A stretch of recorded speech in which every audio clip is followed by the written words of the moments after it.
매일 성경 묵상을 돕는 해설 가이드입니다. 안녕하세요. 묵상 코치입니다. 함께 읽고 나눌 말씀은 사무엘상 2장 22절에서 36절까지 말씀입니다. 오늘 본문은 엘리의 신실하지 못함과 그로 인해 그 집안에 내려진 저주를 말하고 있습니다. 하나님은 선지자를 엘리에게 보내 엘리가 하나님보다 지식을 중요하게 여긴 것을 질책하시며 엘리의 자손들이 젊어서 죽을 것과 홈리와 비나스가 한날에 죽을 것, 새로운 제사장 가문을 세우실 것을 말씀하십니다. 22절에서 26절 읽겠습니다. 엘리가 매우 늙었더니 그의 아들들이 온 이스라엘에게 행한 모든 일과 해망문에서 수종드는 여인들과 동침하였음을 듣고 그들에게 이르되 너희가 어찌하여 이런 일을 하느냐. 내가 너희의 악행을 모든 백성에게서 듣노라. 내 아들들아 그리하지 말라. 내게 들리는 소문이 좋지 아니하니라. 너희가 여호와의 백성으로 범죄하게 하는도다. 사람이 사람에게 범죄하면 하나님이 심판하시려니와 만일 사람이 여호와께 범죄하면 누가 그를 위하여 간구하겠느냐 하되 그들이 자기 아버지의 말을 듣지 아니하였으니 이는 여호와께서 그들을 죽이기로 뜻하셨음이더라. 아이 사무엘이 점점 자라매 여호와와 사람들에게 은총을 더욱 받더라. 엘리에 대한 소개가 시작됩니다. 엘리는 나이가 많은 사람이었습니다. 엘리가 죽을 때 나이가 93세였으므로 적게 잡아도 80세는 넘는 나이였을 것입니다. 여기서 엘리의 나이를 언급하는 것은 그가 나이가 많아서 아들들을 엄하게 훈육하고 징계하지 못했다는 것을 나타내기 위해서입니다. 엘리는 아들들이 온 이스라엘에게 행한 일, 즉 여호와의 제사를 멸시하고 백성들의 재물을 강탈한 것과 해망문에서 수종드는 여인들과 동침한다는 소문을 들었습니다. 엘리의 아들들의 죄가 점점 심각해지는 것을 볼 수 있습니다. 해망문에서 수종드는 여인들과 동침은 분명 간음죄에 해당합니다. 간음죄는 사형에 해당하는 심각한 범죄인데 이런 범죄를 여호와를 섬기기 위해 다른 사람보다 더 엄격한 거룩성이 요구되는 제사장들이 공공연하게 저질렀다는 것은 이들의 타락 정도가 매우 심각하다는 것을 보여줍니다. 그리고 죄는 인간을 부정한 상태로 만들며 더 이상 하나님께 제사를 드릴 수 없는 상태가 되게 합니다. 하나님께 제사를 드려야 되는 제사장이 부정하면 그 제사 또한 부정해져서 하나님께서 받지 않으십니다. 그러므로 제사장의 죄는 개인의 문제에서 끝나는 것이 아니라 공동체 전체를 위험에 빠뜨리는 일입니다. 그렇기 때문에 엘리는 아들들을 책망하며 너희가 여호와의 백성을 범죄하게 만들었다라고 한 것입니다. 자식들의 잘못을 들은 엘리는 아들들을 불러 책망합니다. 엘리가 아들의 악행을 들었다라는 것을 두 번이나 반복하는데 처음에는 수사 의무문으로 두 번째는 직접적으로 그런 일을 하지 말라고 권고합니다. 엘리는 아들들의 죄의 심각성을 설명하는데 제사장으로서 이들의 죄는 여호와의 백성들이 여호와의 법을 어기게 만드는 행동이라고 말해줍니다. 구약 이스라엘에서 제사장은 제사를 통해 하나님과 백성 사이를 연결하는 중요한 역할을 하고 있기에 제사장의 거룩성은 제사가 하나님께 온전히 드려지는지에 매우 중요한 요소였습니다. 만약 범죄하거나 시체를 만져 부정하게 된 제사장은 제사를 드려서는 안 되며 부정한 상태에서 드린 제사는 하나님께서 받지 않으십니다. 그러므로 죄로 인해 부정해진 엘리의 아들들이 드린 제사는 하나님께서 받지 않으시기에 백성들의 죄는 해결되지 않은 채 남게 됩니다. 이것은 하나님의 백성과 하나님 사이의 관계를 끊어놓는 매우 심각한 범죄입니다. 그리고 여호와께 범죄한 것에 대해서는 누구도 개입할 수 없으며 아무리 강구해도 소용이 없다라고 한탄합니다. 엘리는 분명 아들들의 죄를 지적하고 야단쳤지만 아들들이 제사장직을 수행하지 못하게 하진 않았습니다. 그 자신도 자식들이 제사장직을 하지 못하게 하므로 제사의 거룩성을 회복하려 하기보다는 자식들에 대한 애정이 더 앞섰던 것입니다. 말로만 하는 질책을 엘리의 아들들도 듣지 않습니다. 아들들의 행동에 대해 본문은 여호와께서 그들을 죽이기로 작정하셨기 때문이라고 설명합니다. 이런 설명은 하나님께 범죄한 아들들을 위해서는 아무도 중재할 수 없다라는 엘리의 말이 사실임을 보여줍니다. 대제사장이자 아버지의 중재도 실패했기 때문입니다. 이와 대조적으로 26절에서 사무엘은 여호와의 사람에게 은총을 받는 아이로 자라고 있다고 본문은 언급합니다. 이것은 아이 사무엘이 엘리의 아들들을 대신할 제사장이 될 것을 암시합니다. 다음은 27절에서 30절 읽겠습니다. 하나님의 사람이 엘리에게 와서 그에게 이르되 여호와의 말씀에 너희 조상집이 애굽에서 바로의 집에 속과했을 때 내가 그들에게 나타나지 아니하였느냐.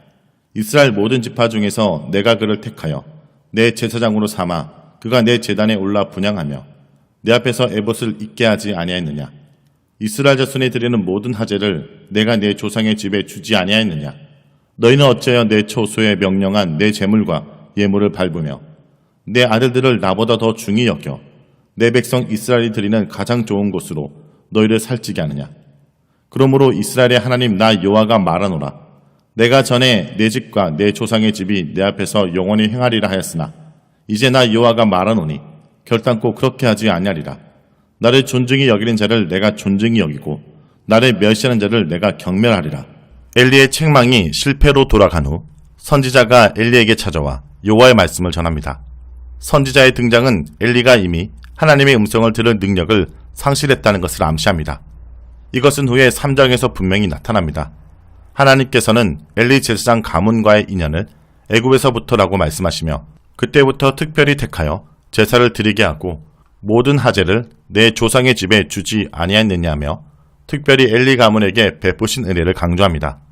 은혜의 강조는 뒤에 나오는 엘리와 엘리 아들들의 죄가 더욱 배은만덕한 것이라는 것을 나타냅니다. 질책의 내용은 두 가지인데 첫째로 어떻게 여호와의 제사와 제물을 마치 발로 차고 다니는 것처럼 행동할 수 있냐라고 질책하십니다. 발로 찬다라는 표현은 하나님을 매우 하찮게 여기며 모욕하고 있다는 말입니다. 둘째는 엘리가 하나님을 섬기는 것보다 아들들을 더욱 중요하게 여겼다라는 것입니다.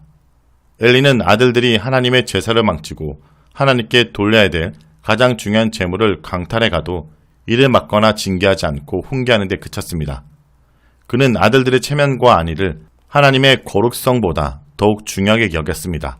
그렇게 하여 하나님께 돌아가야 할 영광과 존중을 아들에게 돌렸습니다. 결국 아들들이 그의 우상이 된 것입니다. 하나님보다 더 중요하게 여기는 것이 바로 우상입니다. 그가 진정으로 자식을 사랑했다면, 그리고 살아계신 하나님을 진정으로 믿었다면 엄하게 훈계하여 하나님 앞에 범죄하지 못하게 했을 것입니다. 이제 하나님께서는 엘리의 집에 주셨던 은혜를 거두면서 하나님의 원칙을 천명하십니다. 나를 존중히 여기는 자를 내가 존중히 여기고 나를 멸시하는 자를 내가 경멸하리라. 여기서 존중히 여기다 라는 것은 29절의 중히 여기고와 같은 단어이며 경멸하다는 기본적으로 가볍게 여기다 라는 뜻으로 서로 반대의 뜻을 가집니다. 하나님을 존중히 여기는 자는 하나님께서도 그를 매우 귀중하게 여기시지만 하나님을 업신여기는 자에게는 하나님도 그렇게 할 것이라는 뜻입니다. 이 구절은 마태복음 7장 12절에 그러므로 무엇이든지 남에게 대접받고자 하는 대로 너희도 남을 대접하라. 이것이 율법이요 선지자니라 라는 말씀을 연상하게 합니다. 이 원리는 하나님과 사람뿐 아니라 사람과 사람 사이 관계에서도 적용될 수 있습니다. 다음은 31절에서 36절까지 말씀입니다. 보라, 내가 내 팔과 내 조상의 집 팔을 끊어 내 집에 노인이 하나도 없게 하는 날이 이를지라. 이스라엘에게 모든 복을 내리는 중에 너는 내 초소의 환난을 볼 것이요 내 집에 영원토록 노인이 없을 것이며 내 제단에서 내가 끊어버리지 아니할 내 사람이 내 눈을 세잔하게 하고 내 마음을 슬프게 할 것이요 내 집에서 추산되는 모든 자가 젊어서 죽으리라. 내 두 아들 홈리와 비나스가 한날에 죽으리니 그 둘이 당할 그 일이 내게 표징이 되리라. 내가 나를 위하여 충실한 제사장을 일으키리니 그 사람은 내 마음 내 뜻으로 행할 것이라. 내가 그를 위하여 견고한 집을 세우리니 그가 나의 기름 부음 받은 자 앞에서 영구히 행하리라. 그리고 내 집에 남은 사람이 각기 와서 은조각과 떡 한 덩어리를 위하여 그에게 엎드려 이르되 청하노니 내게 제사장 직분 하나를 맡겨 내게 떡조각을 먹게 하소서 하리라 하셨다 하니라. 엘리 집안에 내린 심판은 그의 집안에 노인이 없게 되리라는 것입니다. 그 방법으로 31절에서 너와 내 집에 팔을 끊겠다 하시는데 팔은 힘, 기력을 의미하며 자손이 태어나지 않을 것이란 뜻입니다. 32절에서는 엘리의 집에 내리는 재앙으로 인해 노인이 없을 것이라고 합니다. 여기서 온 이스라엘에 내리는 복과 엘리의 집에 내리는 재앙의 대조를 통해 재앙은 피할 수 없으며 가장 비극적인 모습이 될 것이라고 말씀하십니다. 33절에서 자손들이 젊어서 죽기 때문에 노인이 없을 것이라고 합니다. 눈이 세잔하고 마음이 슬프게 된다라는 표현은 자식을 잃고 애통하는 모습을 표현하고 있습니다. 34절은 이 예언이 반드시 일어날 것에 대한 표징으로 홈리와 비나스가 한날에 죽을 것이라고 합니다.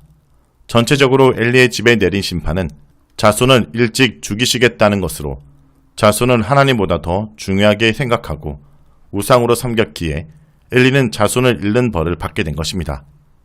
엘리의 자식들을 대신할 새로운 제사장을 세우시는데 그는 충실한 인물입니다. 충실한 사람이란 하나님의 뜻대로 행동하는 사람으로 불량자인 엘리의 아들들과 대조되는 인물입니다. 하나님께서는 이 사람을 통해 한 가문을 세우시고 그 가문이 대대로 앞으로 세울 왕을 섬기는 제사장이 될 것을 약속하십니다. 집을 세운다라는 것은 가문을 세운다는 의미로 이 표현은 사무엘하 7장 10절에서 다윗에게 한 약속과 유사합니다. 이를 통해 이스라엘의 왕정은 왕과 제사장 가문이 매우 밀접하게 연결되어 있다는 것을 알 수 있습니다. 그리고 엘리 집안의 제사장들은 완전히 몰락하여 새로운 제사장 가문에게 구걸하며 살게 될 것임을 예언합니다. 현재의 건세와 영화가 모두 사라질 것입니다. 정말로 무서운 심판 예언을 엘리에게 주셨는데 그가 이런 혹독한 심판을 받는 이유는 하나님의 은혜를 많이 받은 제사장 가문이었기 때문입니다. 자, 여기까지가 사무엘상 2장 22절에서 36절까지 말씀입니다. 오늘 말씀을 통해 우리는 무엇을 묵상하고 적용해야 할까요? 돌이키지 않는 자들에게는 내일이 없습니다. 늙은 엘리 제사장은 아들의 간음 소식을 듣고 엄히 책망했지만 자식들에게 무시당했습니다. 도리어 엘리는 하나님께 드린 제물과 예물을 밟고 두 아들들을 하나님보다 더 중히 여겼으며 하나님을 예배하는 일보다 더 좋은 제물을 살찌는데 더 관심을 기울였다는 책망을 듣습니다. 자식들을 진정으로 걱정했다면 그들을 제사장직에서 내려오게 해야 했습니다. 자신과 아들의 체면과 위신을 하나님의 거룩을 지키고 백성의 영적 안위를 생각하는 것보다 중시한 것입니다. 엘리와 그의 집안은 그들의 가는 길을 돌이키지 않았기 때문에 그의 가문은 하나님으로부터 외면당하게 됩니다. 성도 여러분, 하나님을 존귀히 여기는 자를 하나님은 존귀히 여기시고 하나님을 멸시하는 자를 하나님은 경멸하실 것입니다. 현재 우리의 삶이 하나님을 경히 여기는 삶인지 하나님을 존귀히 여기는 삶인지 자신의 삶을 점검하길 기도드립니다.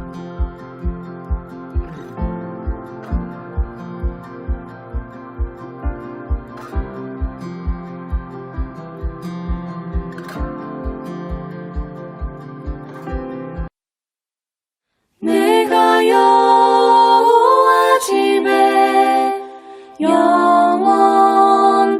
영원토록 거하리로다. 할렐루 할렐루야.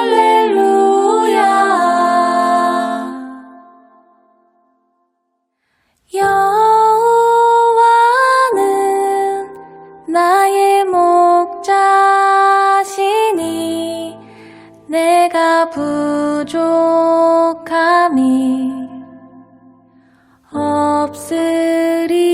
없으리로다. 그가 나를 푸른 초장에 누이시며 쉴만한 물가로 인도하시는도다. 내 영혼